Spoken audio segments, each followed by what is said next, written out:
அனைவருக்கும் வணக்கம். இன்றைக்கி தேதி பார்த்திங்கன்னா 24 ஏப்ரல் 2026 வெள்ளிக்கிழமை. தினமணியில் இருக்கிற இம்பார்ட்டன்ட் நியூஸஸ் பார்க்கலாம். சரிங்களா? ஓகே. ஃபஸ்ட்டு பார்த்திங்கன்னா தமிழகத்தில் 85% வாக்குப்பதிவு வரலாறு காணாத சாதனை அப்படின்னு கொடுத்துருக்காங்க. ஸோ நேற்று எலெக்ஷன்ஸ் முடிஞ்சிருச்சு. ஈவினிங் 6 o'clock மேலே பார்த்திங்கன்னா டேட்டாஸ் வர ஆரம்பிச்சிருச்சு. என்ன சொல்லியிருந்தாங்கன்னா 84.51% வாக்குப்பதிவுகள் பதிவாகின அப்படின்னு சொல்லிட்டு அஃபிஷியலாக சொல்லியிருக்காங்க. பட் இன்னும் ஸ்பெஷலைஸ்டான கவுண்ட் வந்து அதிகரிக்கலாம் அப்படின்னு சொல்கிறாங்க. சரிங்களா? ஸோ இது வந்து பார்த்திங்கன்னா தமிழ்நாட்டில் இது வரைக்கும் நடந்த சட்டமன்ற தேர்தல், அதாவது 16 சட்டமன்ற தேர்தல் நடந்திருக்கு. இது 17th சட்டமன்ற தேர்தல். ஸோ இது வரைக்கும் நடந்ததுலேயே இதுதான் வந்து அதிகபட்சம். சரிங்களா? Okay. Compared to previous years வந்து பார்த்திங்கன்னா 74 தான் 2021. பட் 2026 கிட்டத்தட்ட 84.51 இல்லையா? ஓகே. தென் கொடுத்துருக்காங்க கரண்ட் 74 ஆண்டுகால தமிழக வரலாற்றில் இதுவரை இல்லாத சாதனையாக இந்த வாக்குப்பதிவு அமைந்தது அப்படின்னு சொல்லிட்டு. அதே மாதிரி பார்த்திங்கன்னா இது இன்க்ரீஸ் ஆகிறதுக்கு முக்கியமான காரணம்னு பார்த்திங்கன்னா ஸ்பெஷல் இன்டென்சிவ் ரிவிஷன் இல்லையா? நம்ம பார்த்துருந்தோம். ஸ்பெஷல் இன்டென்சிவ் ரிவிஷன் வந்து தமிழ்நாட்டில் பண்ணியிருந்தாங்க அப்படின்னு சொல்லிட்டு. ஓகே. அதில் வந்து ஒரு 97 லட்சம் வாக்காளர்களை நீக்கியிருந்தாங்க இல்லையா? அதில் வந்து லைக் கரெக்டான டாக்குமெண்ட் இல்லாதவங்க, இறந்தவங்க இல்லையா? ஸோ அதுதான். ஓகே. அதிகபட்சமாக பார்த்தீங்கன்னா கரூர் மாவட்டத்தில் 92.66%, தருமபுரியில் 90%, ஈரோட்டில் 90% பதிவாயிருக்கு. சரிங்களா? ஓகே. சென்னையில் பார்த்தீங்கன்னா சென்னையில் 16 தொகுதியில் அதிகபட்சமாக பார்த்தீங்கன்னா விஜய் போட்டியிடக்கூடிய பெரம்பூர் தொகுதியில் 90% வாக்குகள் பதிவாயிருக்கு. ஓகே. சரி, அடுத்து வந்தோன்னா ஃபுல்லாகவே எலெக்ஷன் பற்றின நியூஸ் தான். அந்த டேட் எவ்வளோ வாக்குப்பதிவு எந்தெந்த ஊரில் அந்த மாதிரி தான் ஃபுல்லாக கொடுத்துருந்தாங்க. ஓகே, நம்ம அதை ஸ்கிப் பண்ணிக்கலாம் ஃபஸ்ட்டு. ஸோ எல்லா தலைவர்களும் வந்து நேற்று ஓட்டு போட்டிருக்காங்க.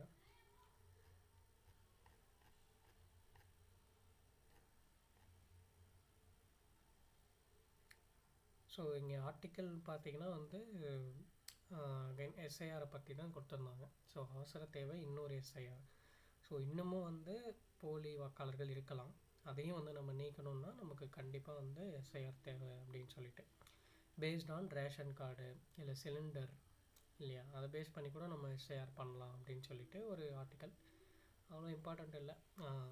இங்கே பார்த்தீங்கன்னா வந்து அக்னி பசின்னு சொல்லிட்டு ஒரு எடிட்டோரியலில் ஒரு டிஸ்கஷன் நடந்திருக்கு. என்னென்னா ரீசெண்டாக வந்து விருதுநகரில் ஒரு 23 பேர் இறந்து போயிருப்பாங்க இல்லையா, ஒரு வெடி விபத்து ஏற்பட்டு.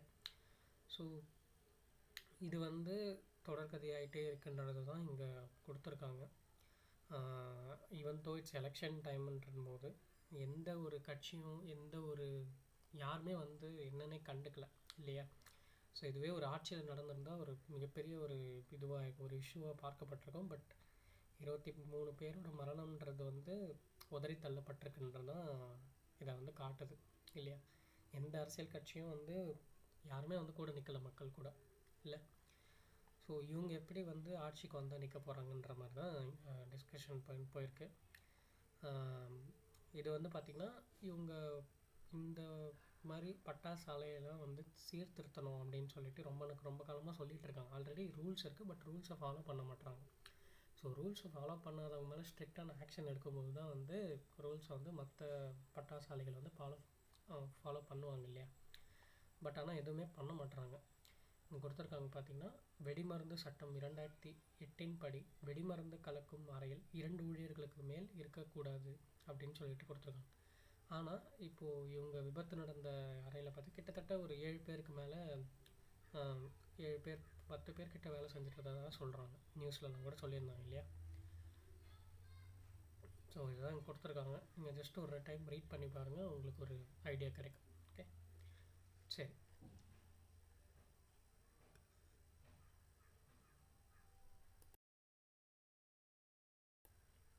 அடுத்து வந்தோன்னா அமெரிக்காவுக்கும் இந்தியாவுக்கும் இந்த வர்த்தக ஒப்பந்தம் போயிட்டுருக்கு இல்லையா? 3 days நம்ம சொல்லியிருந்தோம்.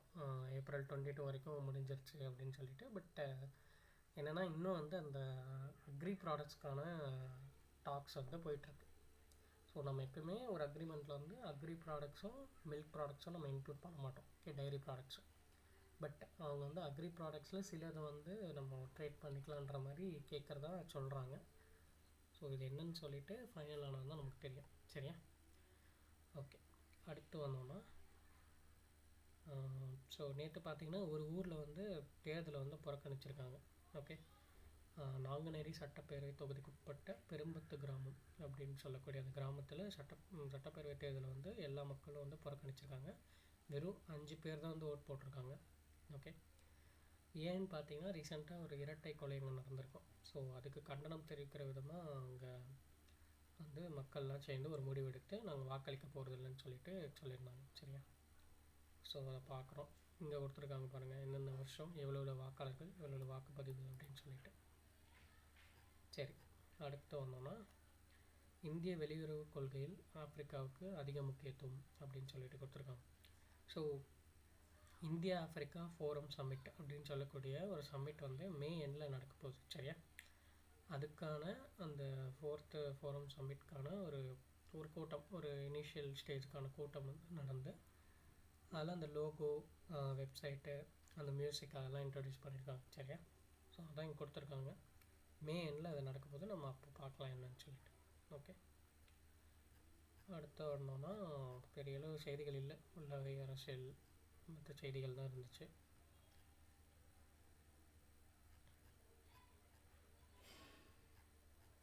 அவ்வளோதான் நிற்கிறது முக்கியமான செய்திகள். நம்ம நாளைக்கு செய்தித்தாள் வாசிப்பில் சந்திக்கலாம். தேங்க்யூ.